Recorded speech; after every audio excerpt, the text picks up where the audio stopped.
Hello my fellow whelp lovers. The leaks are leaking, the theories are spiraling, and my stellar jades are already in critical condition because March 7th is no longer the cheerful selfie-obsessed companion we've known since launch. Nope, she's now fully evolved into an AoE Remembrance path menace, and let me tell you, the meta is not ready for the glow-up. Her new SP version is everything we could have dreamed of, deadly, stylish, and somehow still adorable, and she's about to shake the very core of team comps across the board. Add in the arrival of Cyredra, a generalist support who hands out extra turns like candy, and the looming presence of Hizelins, another high-impact AoE DPS, and you've got one of the most chaotic, beautiful, and meta-bending patches Honkai Star Rail has seen to date. So sit down, get comfy, and let's dive deep into what this all means, how it affects your future team builds, and which banners your stellar jades should absolutely be sprinting toward. Topping up in Genshin or Star Rail can get expensive, and let's be honest, we've all seen those in-game prices and wished they were just a bit lower. Well, that's exactly what LDSOP is here for. This is LDSOP, the official top-up platform developed by the LD Player Emulator Group. It lets you top up your favorite games like Genshin Impact and Star Rail at huge discounts, up to 23% off or more. And yeah, it's super easy to use. All you need is your server and UID, and your top-up will show up in-game within just a few minutes. It's safe, reliable, and used by thousands of players. You can even compare prices, for example, something like the Supply Pass or a 6480 Stellar Jade Bundle. It's way cheaper here than in-game. If you register using my link, you'll get a 10% off coupon and an extra 5% off coupon, which can save you up to $50 on your first top-ups. Plus, LDSOP gives you the same first top-up bonus you get in-game, so you're not missing out on anything. And if you're planning to spend more, here's a bonus. If you spend over $80, you'll unlock VIP status, which gives you a free supply pass and more perks. So if you're looking to save while still getting everything you normally would in-game, just use the link in the description and get Hyacinth while saving more. Let's kick things off with the absolute banger that is SP March 7th. According to multiple reliable leak sources, this new 5-star form of March 7th is a full-on Remembrance Path character, which means she's dealing with debuffs, freezes, and that delicious crowd control we love so much in Memory of Chaos. But unlike past Remembrance units who typically take on a supportive or control-based role, SP March 7th is rolling up as an actual AoE damage dealer. Not only does she bring AoE ice-based attacks that can target 2 enemies at once, but she also comes with her very own Memo Sprite, a floating combat buddy that is a literal jellyfish. This Memo Sprite isn't just floating fluff, it's a real gameplay mechanic.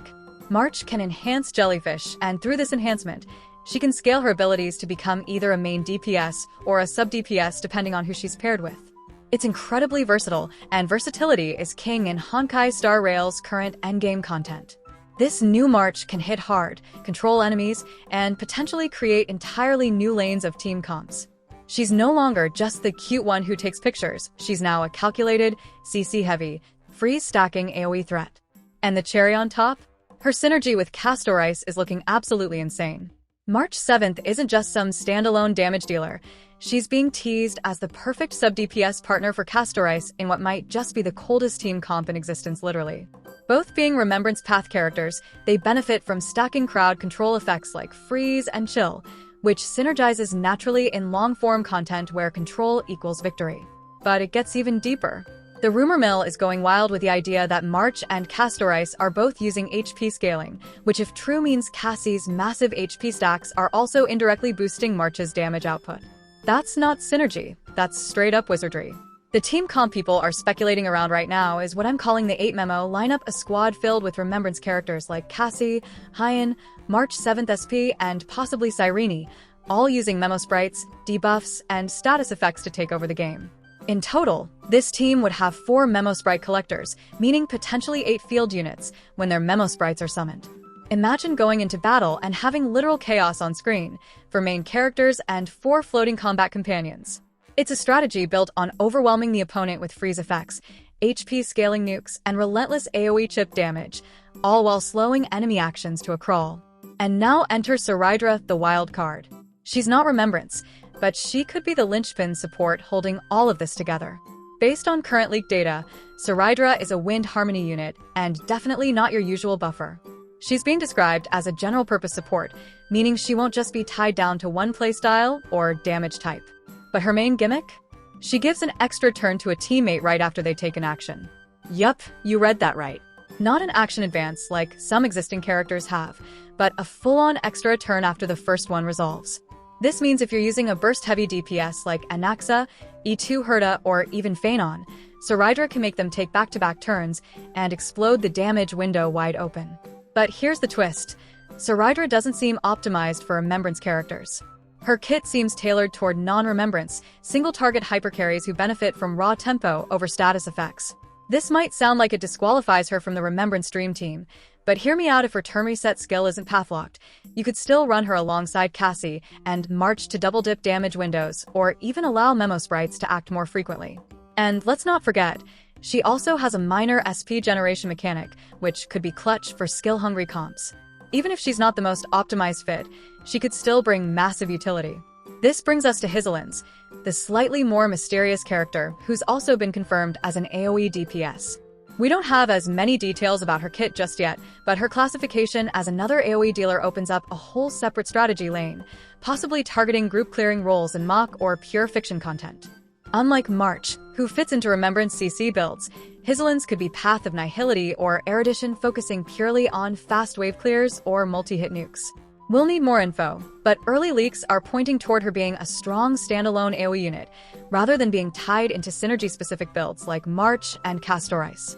That makes her perfect for generalist teams or players who need raw damage without the complex puzzle setups. So, let's talk about banner decisions. Who should you actually pull for? Personally, I'm skipping Phanon and whatever form of Dan Heng is required to make him function. Not because they're bad, but because my priority is full Remembrance synergy, and March 7th SP is the heart of that plan. With Castoris already being a fave of mine, and my account stocked with some great freeze relics, March just makes sense. On top of that, getting Cyredra as a universal support is a no-brainer, especially if you're planning on investing in characters like Acheron, Phanon, or Anaxa. And if I'm being totally honest, March 7th is just too good to pass up. From a lore perspective, from an aesthetic standpoint, and from a gameplay angle, she's one of the most exciting reworks of an existing character we've ever seen.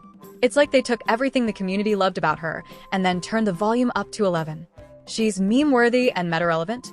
So to recap, March 7th is going from cute mascot to absolute AoE monster with freeze control, HP scaling, and a jellyfish sidekick. She pairs disgustingly well with Castoris in a full Remembrance Dream Team. Saridra is dropping as a hyper-flexible support with extra turn shenanigans that might just break the game. Hyzelins is another AoE threat to add to the roster for players who want more traditional damage options.